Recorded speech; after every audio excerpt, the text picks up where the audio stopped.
She's so fine.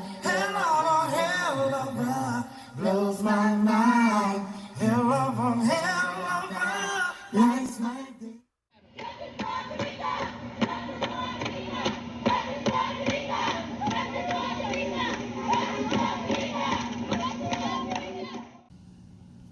What's good, guys? Today is Friday, November the 11th, 2022, 11/11/22.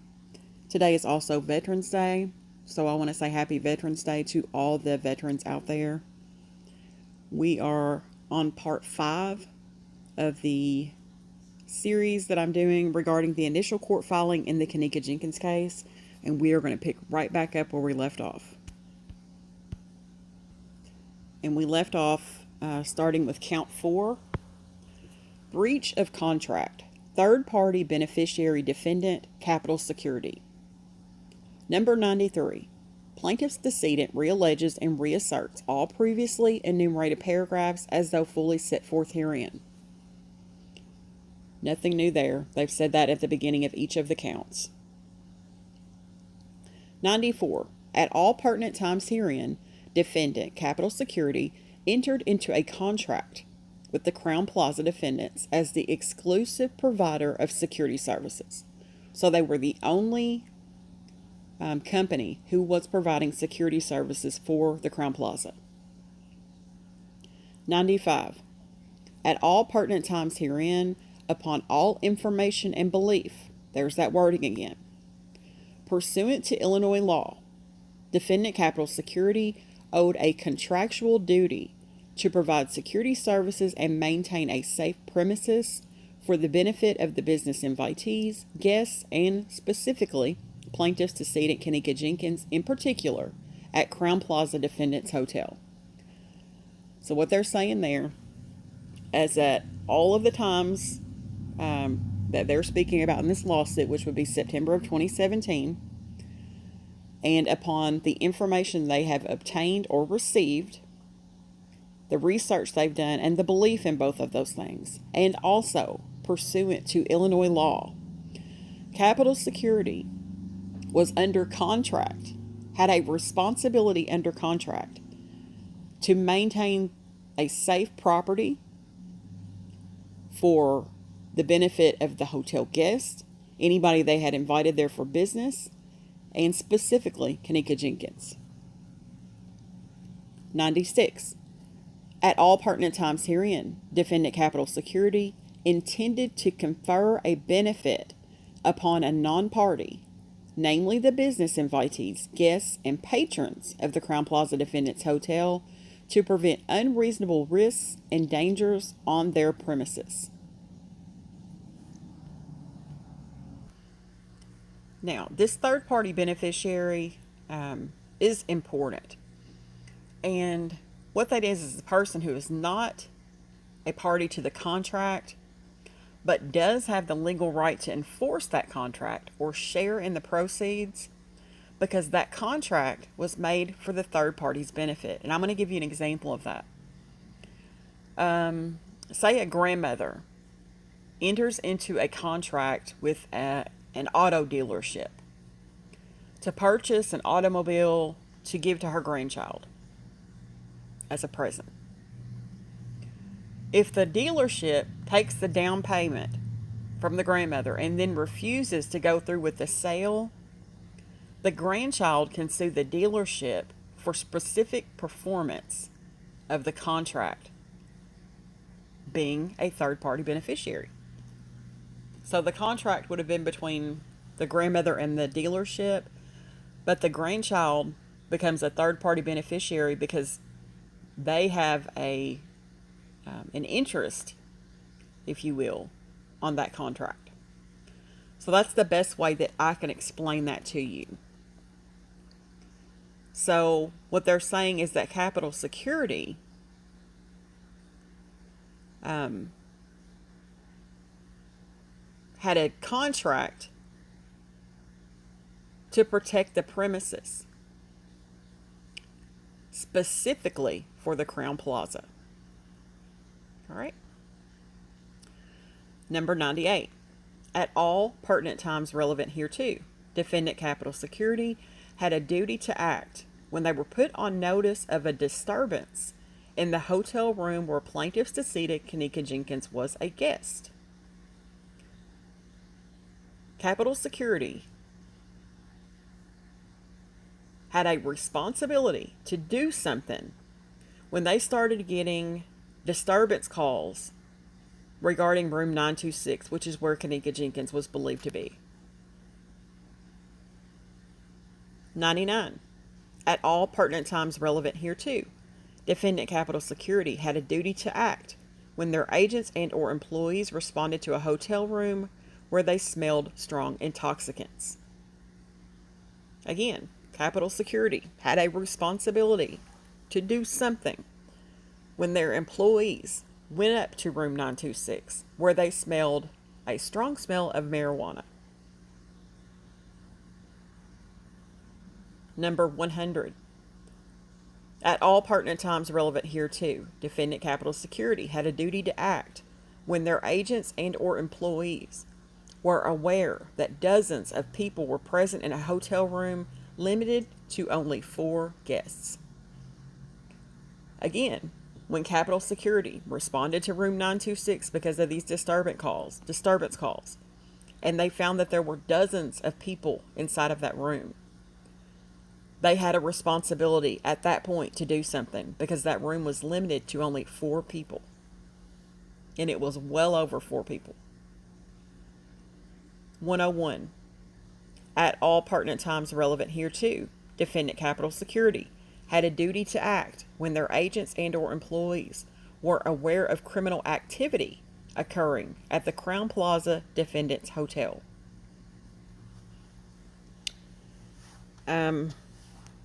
Again, Capital Security had a responsibility when their employees were made aware of criminal activity that was going on at the Crowne Plaza Hotel. It doesn't say specifically what that criminal activity is or was, but it definitely mentions it. 102. At all pertinent times relevant hereto, Defendant Capital Security had a duty to act when their agents and or employees were notified that a smoke detector had been disabled in the subject hotel room. Again, Capital Security had a responsibility to do something when they were made aware that the smoke detector had had a towel placed over it in room 926. 103. Defendant Capital Security was negligent and or grossly negligent and responsible for, and it's going to list the same things that they've been listing for all of these counts. Failing to secure an otherwise inherently dangerous area. Failing to timely review security cameras when undertaking a responsibility to do so. Failing to hire, manage, supervise, and train employees and or agents who were competent to deal with missing persons in a reasonable manner. Failing to hire, manage, supervise, and train employees and or agents who were properly trained not to negligently disregard dangers to the general public. Failing to hire, manage, supervise, and train employees and or agents who were competent. Failing to hire security personnel who are competent and capable of acting reasonably under the circumstances. Failing to adopt proper procedures and policies for their employees and or agents. Failing to enforce existing policies and procedures to prevent the conduct described herein and or failing to promulgate sufficient policies to prevent the occurrence alleged herein. Failing to properly and adequately train its agents and or employees with relation to safety procedures. And other acts of negligence and gross negligence and reckless conduct to be discovered. So once they did the discovery process of this case, anything that they found in that discovery process that revealed negligence and gross negligence on the behalf of Capital Security, they can include in here. This is where it becomes extremely important to have staff who are trained, supervised, monitored, because those people become your agents. They are acting on your behalf. And if they're not acting appropriately on your behalf, that's where the company pays a price. 104. Had employees and or agents of defendant Capital Security properly intervened in a timely fashion when they were put on notice of a disturbance in the hotel room where plaintiff's decedent Kenneka Jenkins was a guest, she would not have been able to become disoriented, distressed, and lost. This is nothing new. They allege this about everyone else. 105. Had employees and or agents of defendant Capital Security properly intervened in a timely fashion when they smelled strong intoxicants from the subject hotel room, plaintiff's decedent Kenneka Jenkins would not have been able to become disoriented, distressed, and lost, and which would have prevented her death. So again, had Capital Security intervened like they were supposed to when they smelled the marijuana coming from room 926, Kenneka Jenkins wouldn't have been able to become disoriented, distressed, and lost, and therefore that would have prevented her death. 106. Had employees and or agents of defendant Capital Security properly intervened in a timely fashion when they realized that the subject hotel room was not used for its intended purpose and that dozens of people were present in a room limited to 4 guests, plaintiff's decedent Kenneka Jenkins would not have been able to become disoriented, distressed, and lost, which would have prevented her death. So they're saying, had the employees of Capital Security jumped in a timely fashion when they realized that there were, God only knows how many people in that hotel room, and that there was way more than 4 guests, which is what it should have been, they should have done something. And had they done that, Kenneka Jenkins would not have been able to become disoriented, distressed, and lost, and that would have prevented her death. 107. Had employees and or agents of defendant Capital Security properly intervened in a timely fashion when they were put on notice that criminal activity was occurring in the subject hotel room, they would have broke apart the party, and plaintiff's decedent would not have been able to become disoriented, distressed, and lost, which would have prevented her death. And again, they're speaking of this criminal activity that was going on in room 926. Now, there were several things that were going on in room 926, and probably several things that we don't know about that was going on in room 926. But regardless, had Capital Security stepped up when they were put on notice that there was criminal activity going on, they could have broke up the party, and Kenneka would have never became lost in that hotel, which would have prevented her death. 108. Had employees and or agents of defendant Capital Security properly intervened in a timely fashion when they were notified that a smoke detector had been disabled in the subject hotel room, they would have evacuated the room, and plaintiff's decedent would not have been able to become disoriented, distressed, and lost, which would have prevented her death. Again, had Capital Security, once they found out that the smoke detector had a towel placed over it, thus disabling it, had they stepped in and done something then, nothing would have happened to Kenneka Jenkins.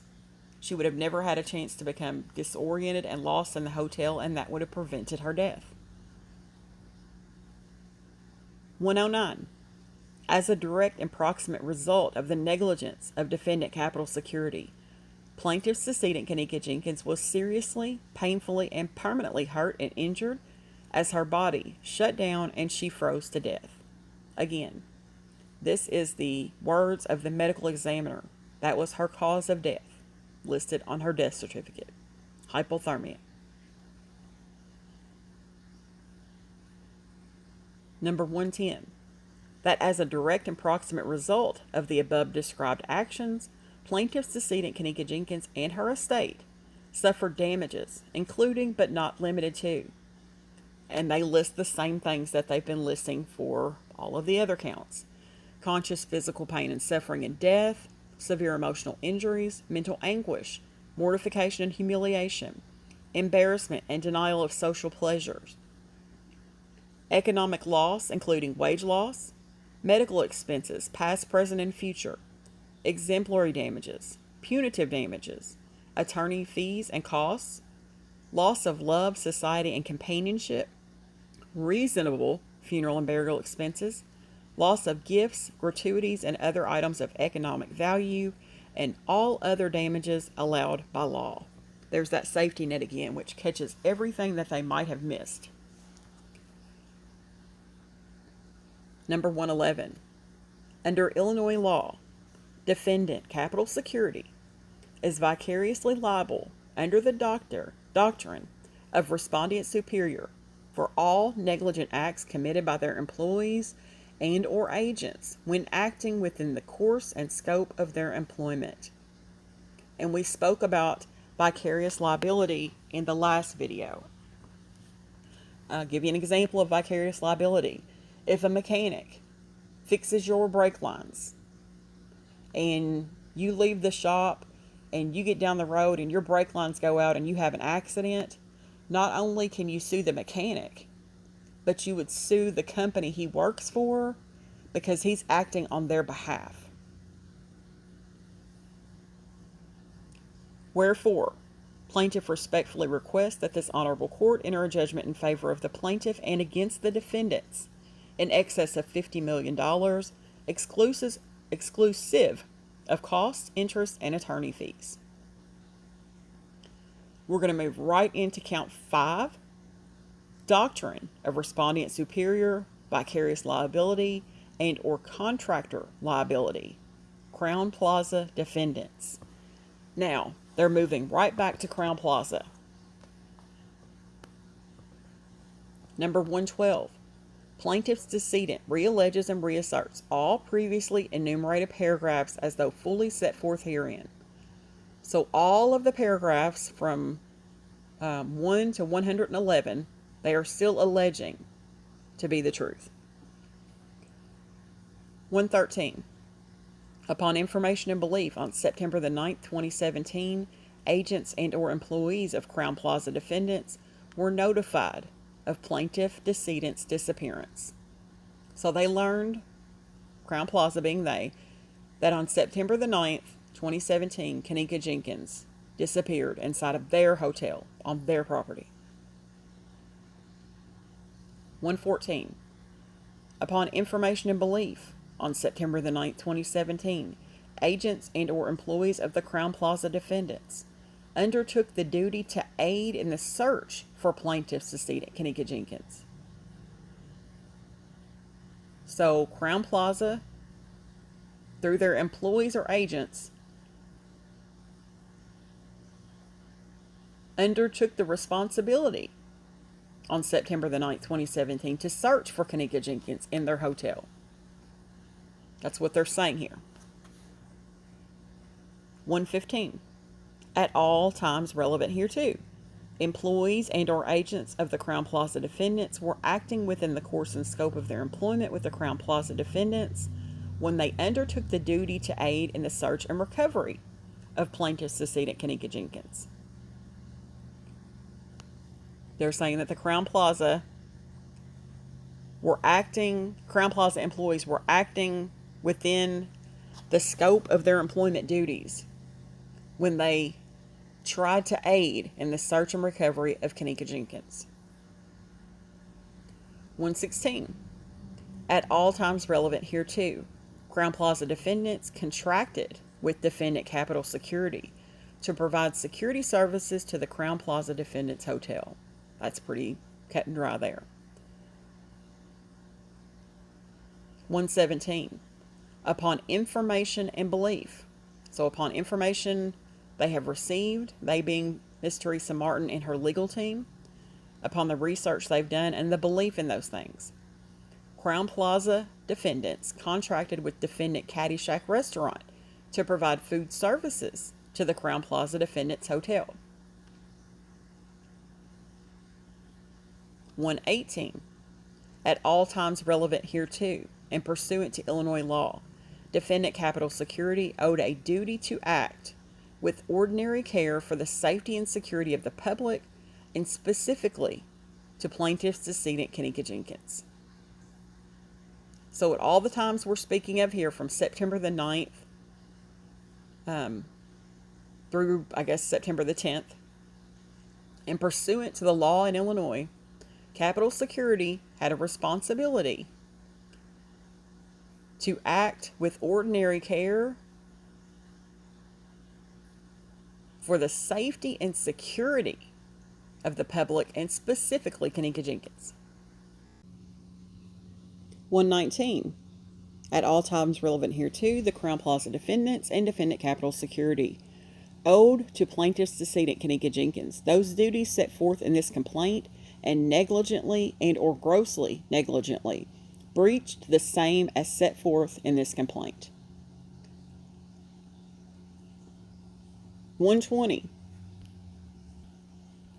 As a direct and or proximate cause of all defendants' negligent and or grossly negligent actions, plaintiff's decedent Kenneka Jenkins and her estate suffered damages, including but not limited to those set forth in this complaint. So all the damages we've spoken about previous to this. 121. Under Illinois law, the Crown Plaza defendants are vicariously liable under the doctrine of respondeat superior for all negligent and or grossly negligent acts committed by its employees and or agents when acting within the course and scope of their employment. There's that vicarious liability again coming up. 122. Under Illinois law, the Crown Plaza defendants are responsible for defendants' Capital Security and Caddyshack, their negligence and or gross negligence by virtue of contractor liability. So the Crown Plaza are responsible for both Capital Security and the Caddyshack and what they do and what their employees do, because they have a contract with them. Wherefore, plaintiff respectfully requests that this honorable court enter a judgment in favor of the plaintiff and against the defendants in excess of $50 million, exclusive of costs, interest, and attorney fees. Dated December the 11th, 2018. Signed by Jack Beam, the Beam Legal Team, LLC, out of Chicago.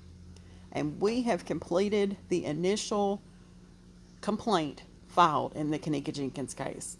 And I thank you guys so much for being patient with me while I broke this all the way down so that you could understand it. Have a great night.